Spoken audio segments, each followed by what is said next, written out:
Hi, I'm Alex Evans, and I'm the founder of Larger Us. Larger Us is a community of people who want to help change things, whether that's at community level, at national level, or even internationally. But we want to try and bring about change in a particular way. We want to do it by bridging divides rather than deepening them, by seeing victory less in terms of defeating an enemy and more in terms of transforming relationships. And also, we are really interested in the psychological dimensions of political issues. We think that bringing about change is as much about our states of mind as the state of the world. Now, why do we think it's important to become a larger us? Well, for one thing, we're up against such big shared challenges at this point. Both global ones, things like climate breakdown or record numbers of refugees, and also things that are closer to home, like homelessness or child poverty or loneliness. Across all of these examples, a lot depends on the size of the us that we identify with. Does us only extend as far as our friends, family, maybe our immediate neighbors? Or does it extend further to people who we may never have met, who might even live on the other side of the world? Or also, maybe more challengingly, to people who we completely disagree with, whose views we find infuriating or oppressive or hateful? Because we're also alive at a time when there's a lot of powerful forces trying to persuade us to see the world in them and us terms.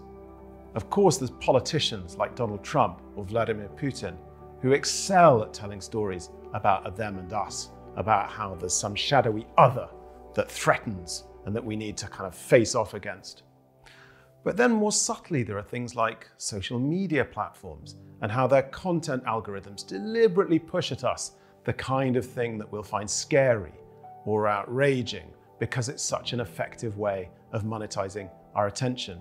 And of course, the mainstream news media often does the same thing as well, deliberately invite guests onto TV shows who will radically disagree with each other because, again, it's an effective way of monetizing our attention. So at Larger Us, we're really interested in the techniques of how can we bring people together in the face of the shared challenges that we're up against. And we think that there's 5 questions for change makers that all of us need to be thinking about and that are right at the heart of our work. And briefly, these are how we can build belonging, how we can bridge divides, how we can appeal to love, not fear, especially when we feel threatened, how we can help communities to navigate times of crisis, and finally, how we can tell the kinds of stories that bring people together. So let me start with how we can build belonging. You've probably heard of the idea that we're living through a so-called epidemic of loneliness that affects young people hardest, and how that has huge impacts for both mental and physical health. The bit we're really interested in is that it also has far-reaching impacts for our politics. For one thing, if we feel lonely, that affects how we show up as citizens. There's strong psychological evidence to show that people who are chronically lonely also become more self-centered as a result and less empathetic. So you can see the scope for a kind of feedback loop between loneliness and a more self-centered politics. And it can also get darker than that when loneliness sucks people into extremism. If you look at groups on the far right, like the English Defence League here in the UK, or the Proud Boys in America, these are networks that excel at preying on people's need to belong. And they offer them a kind of warped sense of belonging that, of course, is based on who is excluded from that belonging as much as who is included. And this is something that leaders like Donald Trump or Vladimir Putin use absolutely as part of their playbook. The good news is that we can build the kind of belonging that doesn't exclude anyone, that welcomes people in through our work as change makers. And when that happens, all sorts of good consequences unfold in our politics. People become better citizens rather than worse citizens. We're better able to navigate disagreements and difference when we feel like we belong. And it also makes our communities much more resilient. Think back to the early days of COVID-19 when we saw that great flowering of COVID mutual aid groups. That was a case in point of how when there's belonging, when there are rich relationships in communities, it makes those communities stronger, even in the face of shocks on the scale of COVID-19. So that's the first question that we think really matters for change making right now, how we can build belonging through our work. The second one is all about how we can bridge divides. Because of course, again, to think of kind of them and us politicians, one of the things they really excel at is playing up othering, encouraging us to blame what's going wrong on society on a scapegoat, whether that's immigrants or people who have different political views or whoever it may be. So how do we overcome that tendency towards othering? Well, first we need to understand some of the psychological roots of where that comes from. All of us have an innate cognitive bias called in-group bias, which is the tendency we naturally have that when we think we're part of a group, we tend to regard other members of that group more favorably and to give them preferential treatment. And this isn't always bad. I mean, think of what happens when you have a wonderful family occasion or when you're with a group of people who love the same kind of music as you. That's a feeling of being part of an in-group. But there's no problem there. No one's being excluded as a result. Where it does become a big deal is where we really identify with our politics as Democrats or Republicans, as Remainers or Leavers, whatever it may be. And we start to see people who disagree with us as outside of our in-group and as people that we're innately opposed to. And then another factor that can turn our differences into a much bigger deal than they need to be is what's called the big sort. This is a sociological trend that's been unfolding for a few decades now. And it's about the trend whereby we're more likely than ever before now to go to school with and befriend and work with and even date and marry people with similar backgrounds and outlooks to our own. And what that means is that when we meet people who disagree with us, who maybe have completely different values to the ones we do, it can come as a shock. It's something we're less used to than maybe once we were in the past. And so a lot depends on our ability to overcome in-group bias and overcome the natural sorting effect of sociological trends and get better at relating to the other when we encounter them. And one way of doing that we love is what's called courageous conversations. Now, a courageous conversation is the kind of conversation that we may not want to have. It's by definition a bit uncomfortable. It involves some serious differences and real willingness to listen to what we're being told, but also willingness to be emotionally authentic and vulnerable back, so that there's the possibility of a genuine encounter. And one of our favorite examples of what this can look like in action is a man called Daryl Davis, who's an African-American blues musician who over recent years has converted more than 200 white supremacists and persuaded them to leave groups like the KKK. And Daryl's done this not through calling them out, not through kind of besieging them with facts or shaming them for their hateful views, but rather through courageous conversations, through sitting down with them, through listening, building a kind of foundation of empathy, and giving them space to reconsider and change their own minds.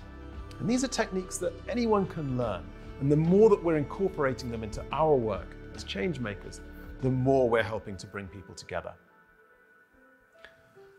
The third question that we're really interested in is how we can appeal to love, not fear, particularly at times when we feel threatened. You know what it feels like when you go into what's called fight, flight, freeze mode. It's when your heart speeds up, you may start to sweat, your pupils dilate, your breathing is faster as well. Your body is literally getting ready to fight or flee for its life. And this is an automatic response that's been hardwired into us for thousands of years. And it's a big part of the reason why we're still around today, both as a species and as individuals. It's very good at keeping us safe from physical danger. But here's the thing, our natural fight, flight, freeze response can also get fired up by social or political things that we may perceive as threatening.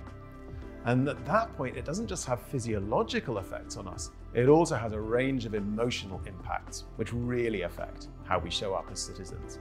We get much more anxious or angry or overwhelmed. We're focusing much more on our individual self-interests rather than thinking about the common good or the wider collective. If we're part of an in-group, this is the time when we're really going to lock in to that in-group and become vulnerable to them and us thinking. Think of what happens when you see a social media pile-on, or two groups of football fans squaring up to each other before a fight. And lastly, when we're in fight, flight, freeze, we're much less good at telling the difference between what's real and what's merely hypothetical or illusory, which means that when we're in that state, we are vulnerable to conspiracy theories and fake news, of which, of course, there are plenty at the moment. And something else that matters for fight, flight, freeze is that it can really produce the dynamic that sociologists call mutual radicalization. If you imagine a polarized political debate where one side starts to act out in ways that are threatening towards the other side, maybe they're showing contempt, maybe they're being aggressive. Well, as the other side feels threatened, then they will start to act out in ways that make the first side feel threatened. And you can see how this can quickly become a kind of positive feedback loop, a self-amplifying cycle, whereas each side acts out, it eggs the other side on more, and it just ping-pongs back and forth with no real change except a net increase in the toxicity of our politics. And these, again, are dynamics that kind of them and us politicians really play on. They'll deliberately keep their supporters feeling threatened and on edge. And it's why if we want to be the opposite kind of change maker, the kind of change maker that brings people together, we want to be trying to help defuse that sense of fight or flight. Now, the good news is that as individuals, we have choices about how to respond to things that we perceive as threatening. Although that fight, flight, freeze response is an automatic, hardwired response, if we do the practice before time and have some presence of mind in the moment, you can actually respond in a much more considered and reflective way. What's happening neurologically here is that rather than responding with the amygdala, which is a little bit of the brain right at the bottom of our heads, which takes us into fight, flight, freeze, you can instead respond from your prefrontal cortex at the front of your head, which is in charge of reflective and critical thinking and imagination. Much more helpful place to respond from when we're faced with a social or political threat. And there's also a kind of collective equivalent of that, which is a threat response that psychologists call tend and befriend. This is a pretty new idea in psychology. It's only been around for the last couple of decades or so, but it's become really influential. And it describes what happens when a collective of people tend to themselves and their immediate family group and befriend others to help them do that tending. And for an example of what this looks like, look no further than the aftermath of a natural disaster, like a hurricane or an earthquake. Now, you probably know the urban myth from apocalypse movies that what happens after a big disaster like that is a total breakdown of law and order, and you need to declare martial law. And that's the complete opposite of what actually happens in the wake of that kind of disaster. Actually, what happens is you typically see a tremendous outpouring of solidarity, selflessness, even heroism. Communities pull together to protect each other. And what you're seeing right there is the tend and befriend response in action. And if in our communications as change makers, that's the kind of response that we're trying to kindle, then we are doing a lot to bring people together rather than divide them, because fight, flight, freeze is the fast track to them and us dynamics. So that's the third question for us as change makers, how we can appeal to love, not fear. The fourth one, relatedly, is about how we can help communities during periods of crisis. Now, disaster experts recognize particular emotional stages that communities go through in the wake of a shock or a disaster. At the beginning, there's often a so-called honeymoon phase, very much like the tend and befriend response that I was just describing. Lots of community cohesion, lots of coming together. People may feel exhilarated as they feel this sense of kind of empowerment and people coming together. But what usually happens then is that this honeymoon period gives way to a long period that's called disillusionment. And this is where things like money worries, relationship stresses, health concerns all start to crowd in, and we feel exhausted, worn down. And we may also be starting to realize how much won't go back to how it was before the disaster happened. And for an example, look at the 2 years since COVID-19 burst onto the world. First, there was that honeymoon phase with lots of mutual aid and coming together. Then this long, exhausting period of wave after wave of COVID and its wider impacts on our lives, leaving many of us feel just like we're running on empty. The good news is that disillusionment phase then gives way to a so-called reconstruction phase, where communities recover a sense of agency and empowerment. Often they come up with a story about why the disaster befell them and about how they rose to that moment and adapted to meet the challenge. But even with a one-off disaster like an earthquake, that can take a year or more to get to that reconstruction stage. And when we're in a situation like now with multiple crises pressing in, then it's even more complicated again. And this is where a really important thing for us to be aware of is the potential for collective feelings of loss to become a very big deal politically, particularly in the hands of a manipulative leader. Take a leader like Donald Trump and how he masterfully played on a narrative of loss. If you look at Make America Great Again, this is a story of how America used to be great and it isn't anymore. And Trump was able to very expertly whip up those feelings of loss into them and us dynamics that produced results like the attacks on the US Capitol that happened in January 2020. Or to take another example, look at Vladimir Putin and how he's brilliantly played on the feelings of grievance and humiliation that a lot of Russians have felt since the fall of the Soviet Union, that sense of loss of prestige, and has been able to use that to build support for his war in Ukraine. So these are examples of how feelings of collective loss can be corrosive, can really provide a launchpad for them and us dynamics, which is why it's really important that in our work as change makers, we try and help communities work through those feelings of loss in a constructive way. And a great example of this is how climate activists are increasingly bringing themes of climate grief to the heart of their work, understanding their role not just as sounding the alarm or telling a hopeful story about a future full of green jobs and sustainable energy, but actually helping people to work through the deep feelings of loss that of course come up with an issue like climate change in a way that isn't being used for a them and us dynamic, but is rather being used to help bring people together. So that's the fourth question for us as change makers, how we can help communities to navigate loss and trauma and crisis. And fifth and finally, a big question for us is how we can tell the kind of stories that bring people together rather than dividing them. As humans, we like to think of ourselves as rational, logical creatures, but the truth is much more than that. We think in terms of stories.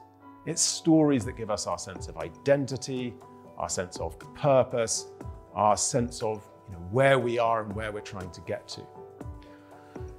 Now, during periods of crisis and turbulence, the stories that we used to rely on can kind of lose some of their power. I'm thinking of moments like the fall of the Berlin Wall, the 9/11 attacks, the global financial crisis, COVID-19 most recently. These are times where we're not sure what we can take for granted or assume. We're kind of looking around for different stories to make sense of what's happening around us. And in those moments where we're engaged in that search for a different story, there's such rich scope for destructive people that play on them and us dynamics to fill the gap with the kind of stories that Donald Trump used to tell, stories of a threatening other and how they threaten to overwhelm us and why therefore we need to build bigger walls to keep them out. Now, as change makers, we have platforms, we have people that may listen to us or trust us. And so we have a lot of power to tell the right kind of stories again that will bring people together rather than dividing them. One example is stories of a larger us. I love the story of how, if you think back thousands of years ago, the us that we would have identified with might have been just a small roving survival band of a few dozen people. But fast forward a few thousand years and we were identifying with a larger us, maybe a kind of a village or even a city-state. Fast forward more and we're identifying with whole nations. And now we're alive at the time when we're right on the cusp of identifying with an us that includes all 8 billion of the world's people and other species and future generations of both. And so much depends on whether we can make that step into an us that big. That's what it's going to take to solve issues like climate change or to end global inequality on the scale that we're seeing it today. but we're arrayed against all sorts of forces that are trying to promote them and us, as I've talked about, whether that's politicians or social media companies or news companies or conspiracy theorists and trolls. So if we can get together to come up with a different kind of change making that doesn't rely on demonizing anyone, that bridges divides rather than deepening them, then we will be helping to avoid that them and us future and instead bring us together and equip us to come up with solutions to these huge shared challenges. But here's the thing, the questions that I've talked about are difficult questions. We certainly don't pretend to have easy answers to any of them.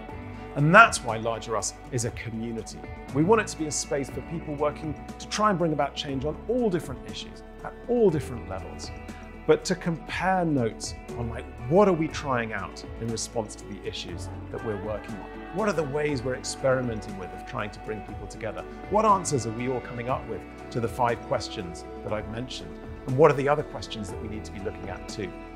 We'd love you to be part of the Larger Us community as well. And you can find out more on our website at www.larger.us and ways that you can get involved. We'd love to meet you there soon.